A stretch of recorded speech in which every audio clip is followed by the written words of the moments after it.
Di antara nama-nama Allah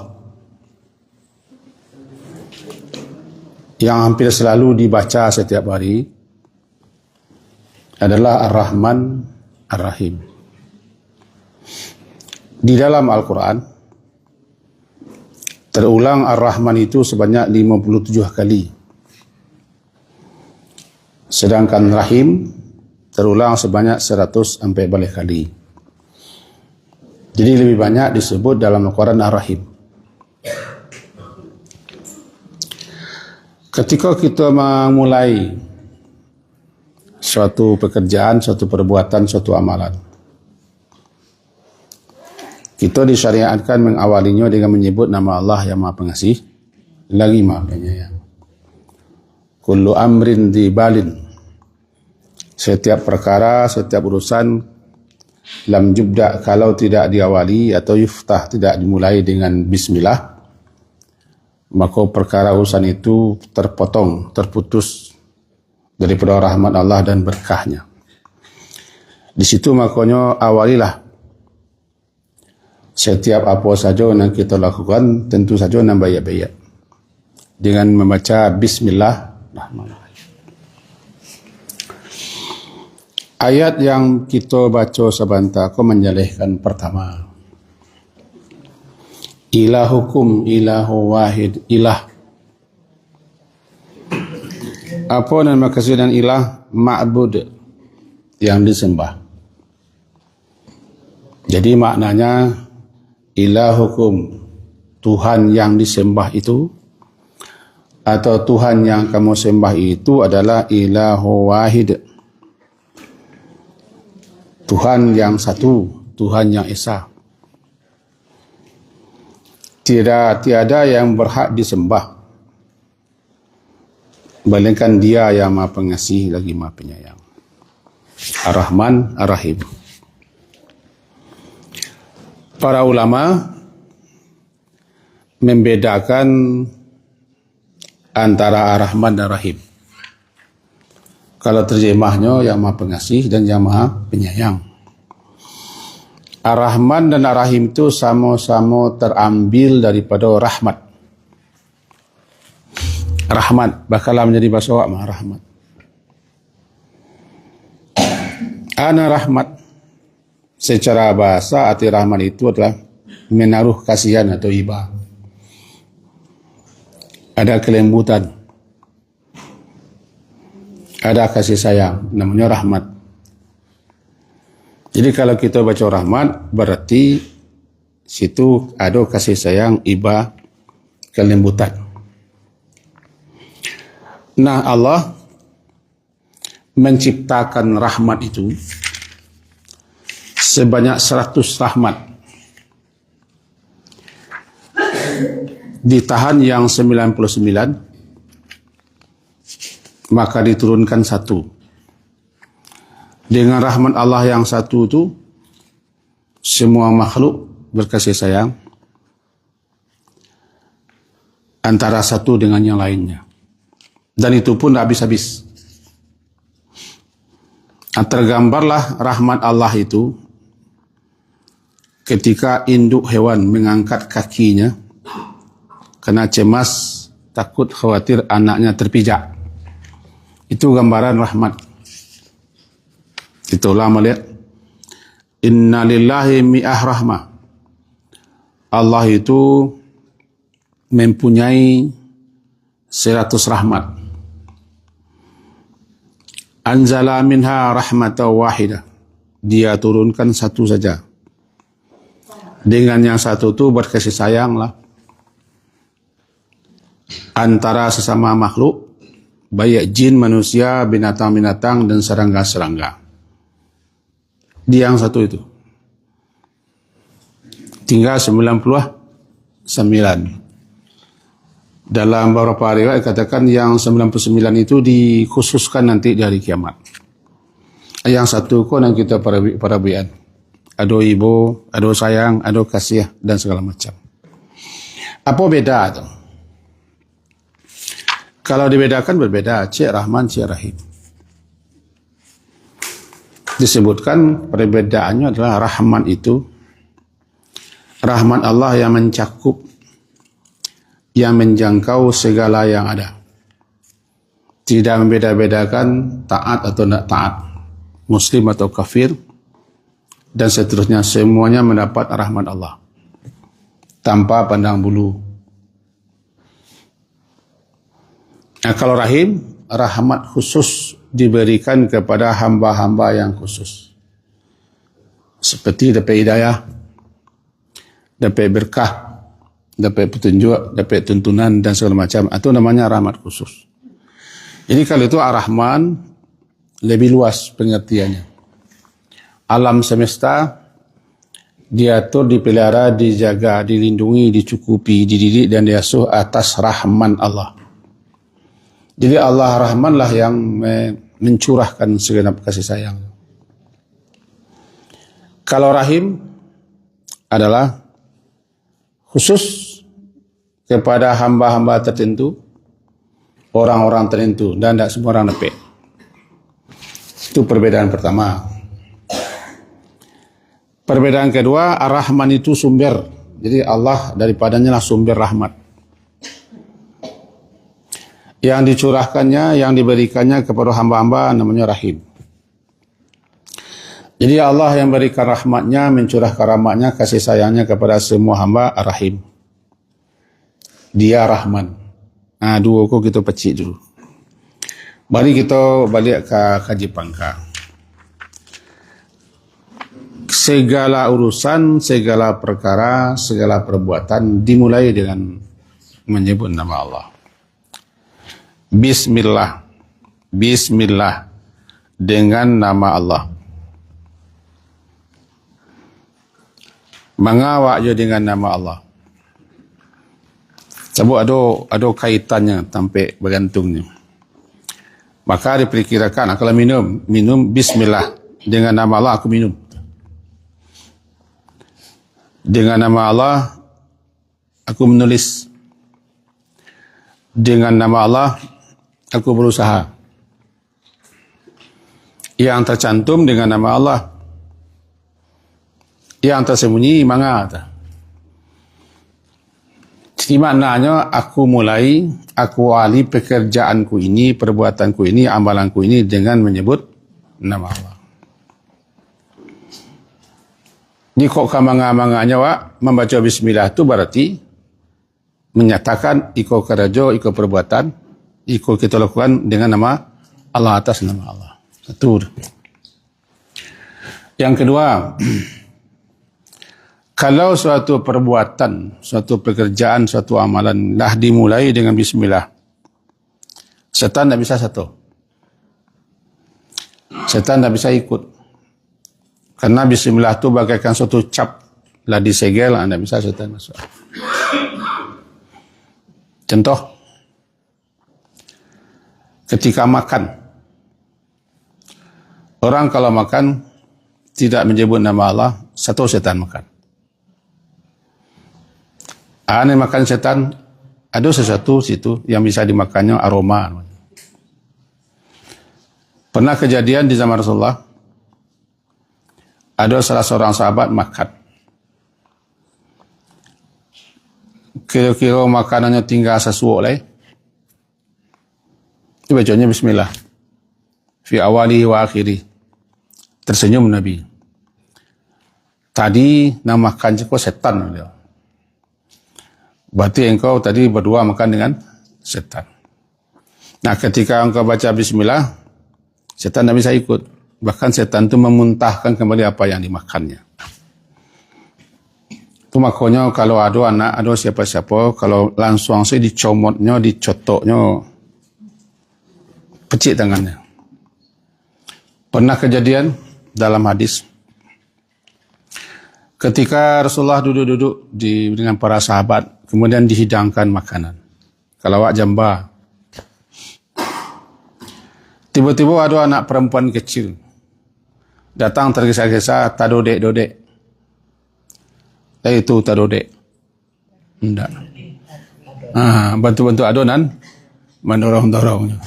Dari jauh. Langsung tangannya ke tengah makanan. Dipacik Rasulullah tangan.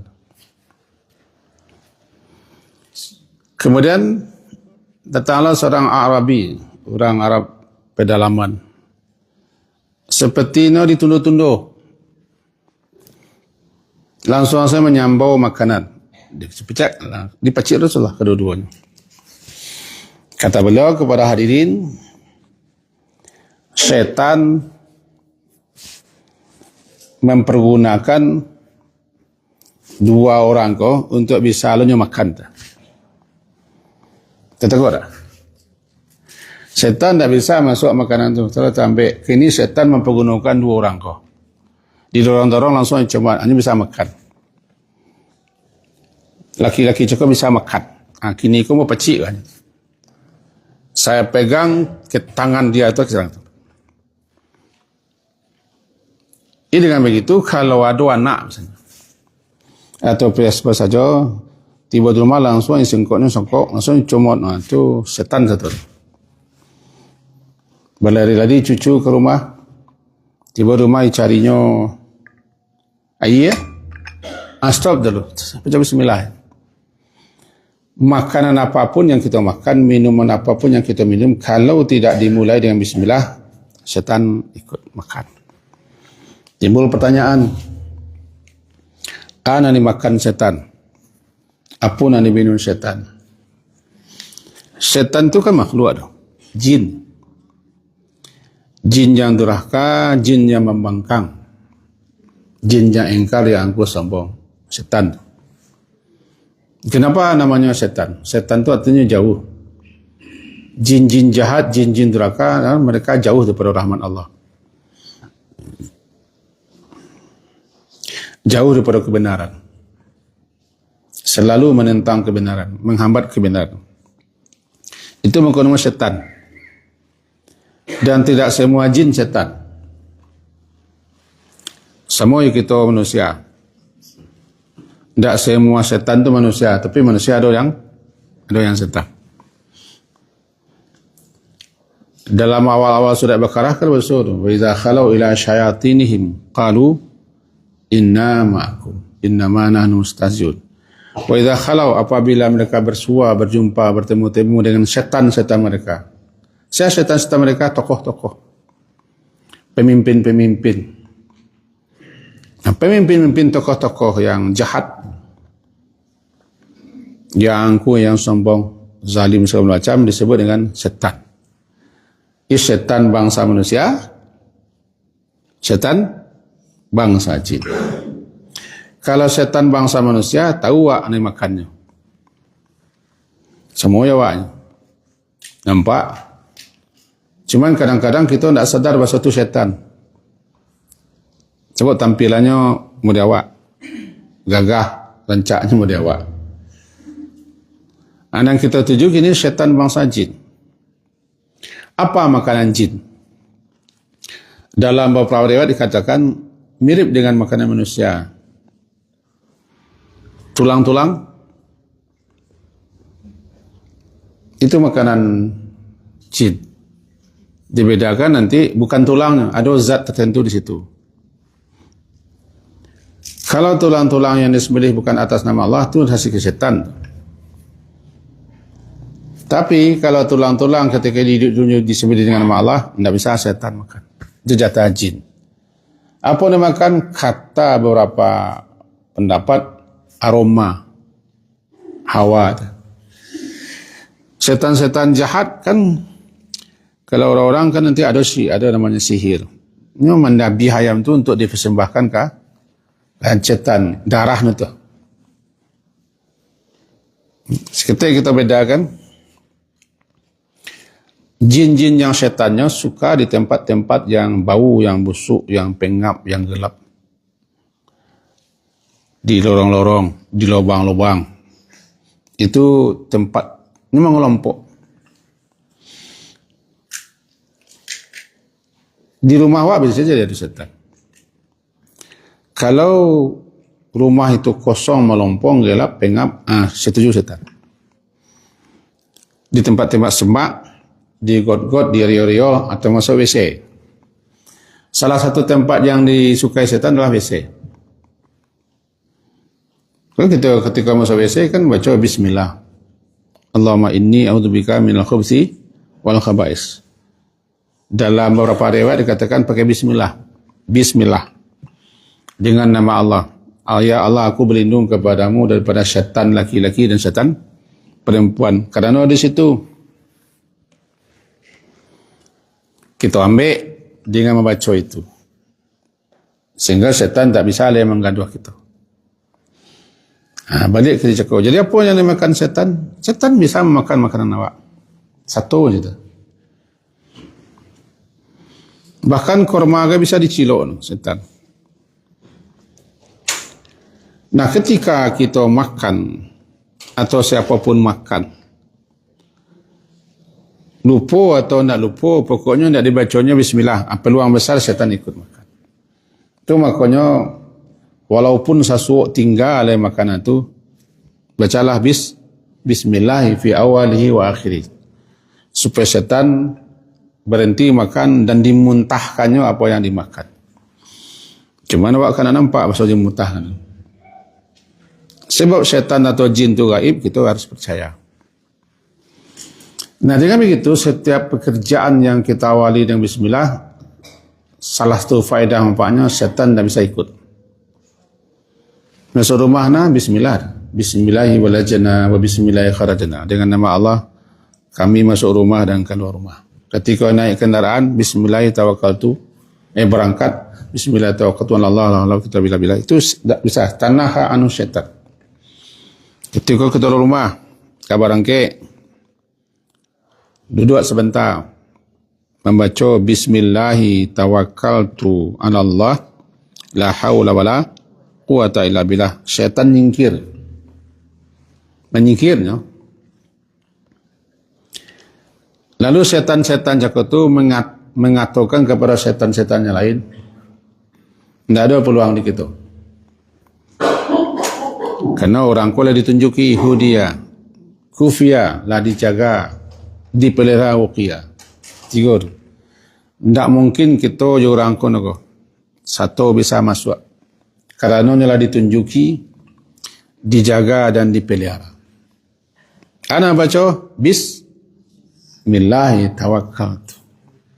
Dengan nama Allah aku bertawakal kepada Allah, berserah diri kepada Allah. La haula wala quwata illa billah. Tentu saja sebaliknya kalau orang pergi ke rumah tidak membaca itu, hanya gampang dikuasai syaitan. Bahkan kamu sajidnya kita diiringi oleh syaitan. Makanya di pintu masjid kita baca tu. Kita baca doa bersama sajid. Kalau panjangnya bisa A'udzubillahil azim wa sultanil qadim minasyaitanir rajim. Bismillah wassalatu wassalamu ala Rasulillah. Allahumma aftah li abwaaba rahmati. Diawali dengan auzubillah supaya syaitan yang mengira waktu tidak jatuh. Jadi orang yang tidak membaca bismillah masa masjid atau membaca auzubillah tadi, besar kemungkinan syaitan gonceng. Sampai-sampai dalam saf. Saf siapa yang ruang, yang jarang kan setan menyelingki. Tahu menyelingki. Ka'annahu al-hazaf, seakan-akan dia anak kambing. Anak-anak kambing atau kambing-kambing ketek suka menyeruak, menyelingki di antara sela-sela kambing-kambing, menyeruak, termasuk menyeruak ke bawah kerampang itu. Tidak nak sembiang ke situ, Ustaz. Digambarkan oleh Nabi SAW, setan itu menyelingki antara saf-saf, kalau saf jarang menyelingki. Ketika itu kita telah mengasih peluang untuk syaitan satu.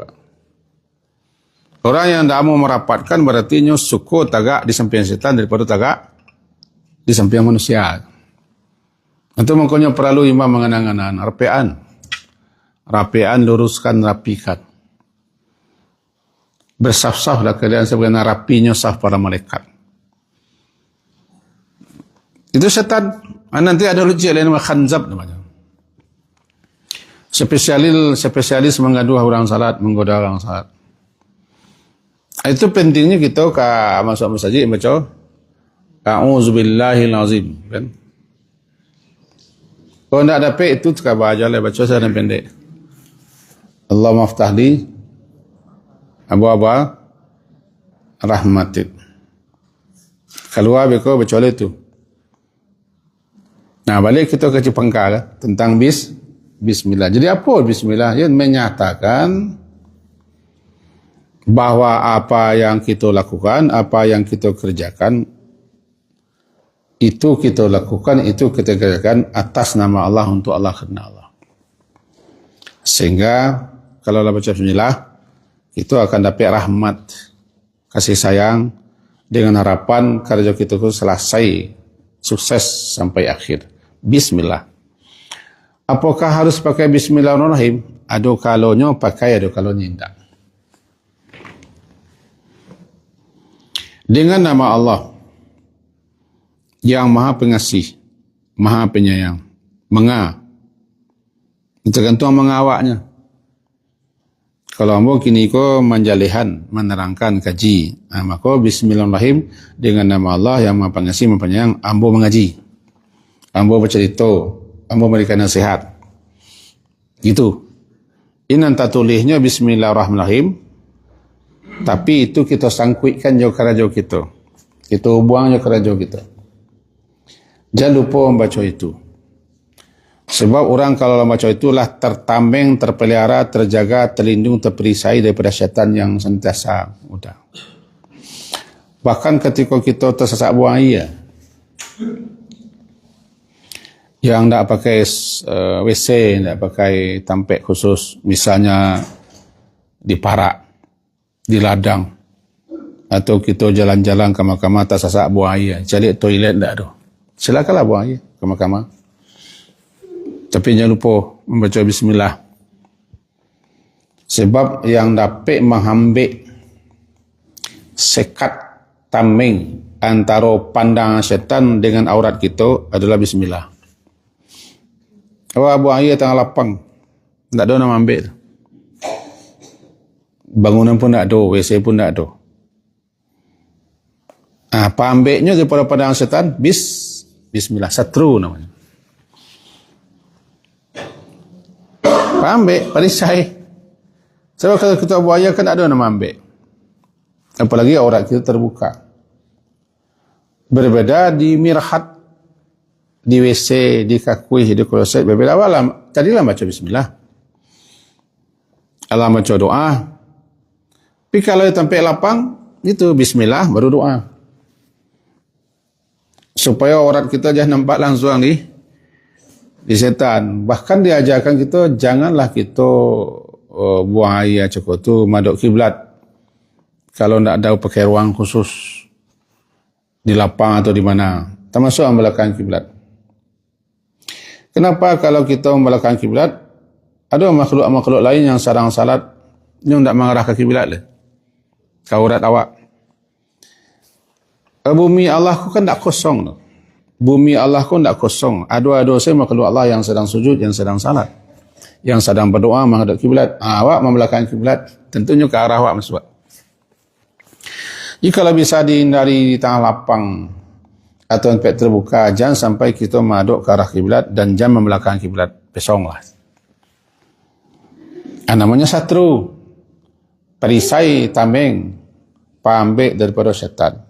Maka dikatakan apapun pekerjaan kita yang kita lakukan, kalaulah diawali dengan bismillah, berarti ketika itu kita lah memasang tameng daripada syaitan. Itu tu. Kemudian Rahman, Ar-Rahman, Ar-Rahim. Nah, tadilah kita sampaikan. Ar-Rahman itu pertama, Allah itu sendiri yang Rahman. Rahim, rahmatnya yang tercurah. Rahman luas menjangkau, meliputi apa saja. Tidak berbeda-beda. Alam semesta, alam jagat raya, diatur, dipelihara, dijaga dengan rahmannya, dengan kasih sayang. Kita cari seketik Al-Fatihah. Alhamdulillahi Rabbil Alamin, segala puji untuk Rabb sekalian alam. Sesudah itu Ar-Rahman Ar-Rahim. Ulama menyebutkan dia adalah Rabbil Alamin, pencipta, pengatur, pengurus, pelindung, mendidik, mengasuh alam semesta berdasarkan rahmannya. Karena rahman itu meliputi, menjangkau segala yang ada tanpa pandang bulu. Itu makanya ketika hujan hari, nak dapat air hujan cukup, tak orang kesuruh saja. Panen hari, nak dapat panen itu bukan hanya orang beribadat saja, tidak umum. Kenapa? Karena Allah mempunyai rahmat. Makanya ada orang yang kau nak sambayang lah, kau nak salat lah, kafir segala macam, nya aman-aman hidupnya dapat rahmat. Rahmat tu dapat semua. Kenapa betul? Karena Allah Ar-Rahman. Ar-Rahim tidak semua. Nah, itu rahmat khusus. Rahmat khusus beda-beda. Nah, disebutkan dalam beberapa riwayat, itu nukil cek supaya jangan lamu yang panjang-panjang lah, bahwa karena rahmat Allah tu saking luasnya, seakan tiada bertepi dan tiada berujung, menjangkau, meliputi segala yang ada. Maka dikatakan haram hukumnya berputus asa mendapatkan rahmat Allah. Haram hukumnya berputus asa mendapatkan rahmat Allah. Termasuk orang yang berdosa gadang. Segadang-gadang Allah dosanya, tidak boleh putus asa. Qul ya ibadiyalladzina asrafu ala anfusihim la taqnatu min rahmatillah. Katakan ya Muhammad kepada hamba-hambaku, surah Az-Zumar, surah ke-9 ayat 53. Katakan ya Muhammad, ya ibadi, wahai hamba-hambaku, alladzina asrafu ala anfusihim, hamba-hambaku lah kelewatan, lah bersangatan melampaui batas dalam berbuat berbagai macam dosa, kesalahan dan pelanggaran-pelanggaran. La taqnatu, jangan kalian berputus asa min rahmatillah, daripada rahmat Allah. Maka saya putus asa, jangan putus asa.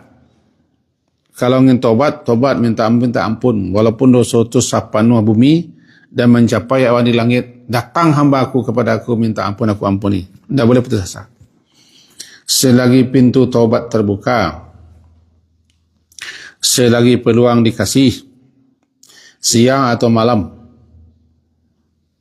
mohonlah ampun kepada Allah dan jangan putus asa. Namanya la taqnatu min rahmatillah. Jadi hukum berputus asa di rahmat Allah itu bukan hanya lantaran kekurangan iman, tapi termasuk dosa besar. Allah sendiri yang bilang. Nabi Ibrahim juga begitu mengatakan. Yang berputus asa daripada rahmat Allah itu orang sesat atau orang kafir. Kata Nabi Nabi Yakub, kita putas kita. Nabi Yakub alaihissalam, ketika beliau kehilangan dua putra beliau, dah ujung-ujung kaji, kata Nabi Yakub kepada anak-anaknya, cari Yusuf.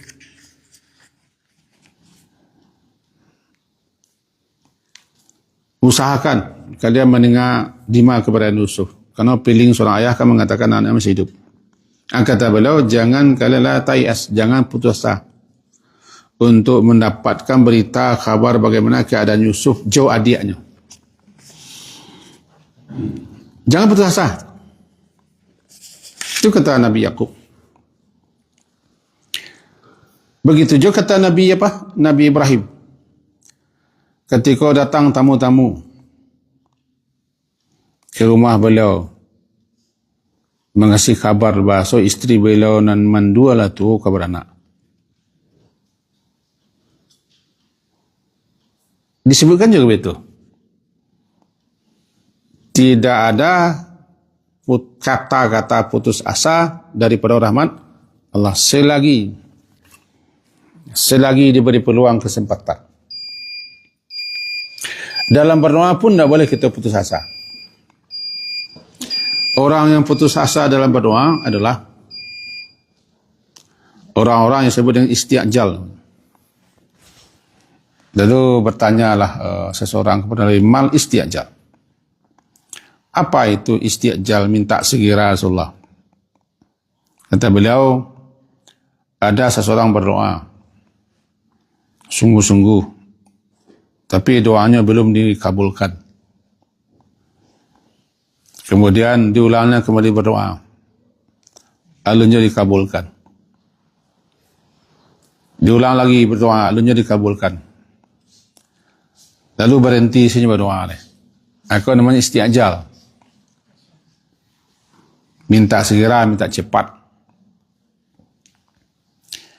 Dia hanya putus asa berdoa, tidak kedekabuan, tidak berdoanya lah. Orang tak kai koko, tidak akan mendapat sesuatu yang didoakan. Sebabnya sendirilah putus asa. Jangan putus asa. Kan tanya orang kepada sahabat, mal isti'jal ya Rasulullah. Anan isti'jal. Isti'jal kau kan panggagih. Tergesa, terburu-buru. Kau dapat yang kita minta tu langsung turun. Pinta boleh. Kan tak berlaku. Kalau yang kita pinta, nak kita kandak langsung berlaku, kok cair lah kita. Berarti tugas kita berdoa sajalah. Berdoa, meminta, mengadulah. Kapan dikabulkan Allah? Allah yang tahu. Kerana dia lebih mengetahui tentang kita daripada kita. Jadi Allah pasti mengabulkan pada saat, pada waktu, pada ketika yang menurut Allah di situlah tempatnya. Jadi itu tidak boleh putus asa. Teruslah berdoa. Kok tertunda pengabulannya, biarlah kita kalau beribadah. Berdoa itu kan beribadah. Berdoa itu perintah. Berdoa itu menenteramkan hati. Kenapa ibadah? Ya, bukankah orang mengerjakan perintah Allah beribadah kan? Ud'uni astajib lakum. Berdoalah kamu kepadaku, aku kabulkan doamu. Ibadah. Orang yang menjalankan perintah Allah, nya taat. Orang yang berdoa beribadah, doa mukhul ibadah lah beribadahnya kan. Andai kan tak dikabul-kabulkan Allah begitu, tetapnya lah berdoa. Ini lah beribadah. Dan pengabulan doa itu bagi Allah kan ada 3 cara. Pertama, diberi langsung. Yang kedua, ditunda. Kapan sampai kapan ditunda, terserah Allah lah. Yang ketiga, dialihkan. Bukan nak minta, nak dapat, nak lain nanti bawa.